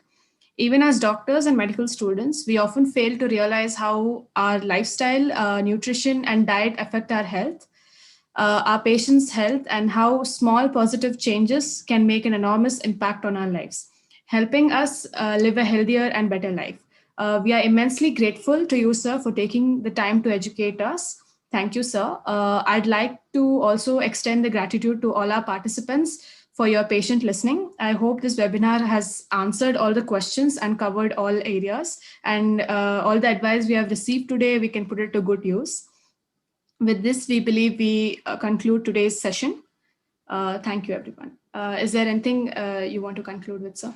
Thank you so much, Pooja. Thank you so much for doing this. Very, very useful for everybody who's been participating. I really appreciate this opportunity, and I'm grateful for all the audiences and everybody who's taken time for this. Really, really grateful for this opportunity. Thank you so much. Yeah. Thank you, Roman. I hope, thank you everyone for listening, and have a great evening. Tomorrow we have another session, another webinar, which speaks about patient care nutrition, and a lot of comments in the comment section were about, certain disorders. So all that will be dealt tomorrow, same time, 6 o'clock. I hope we see you tomorrow. Thank you. Good evening.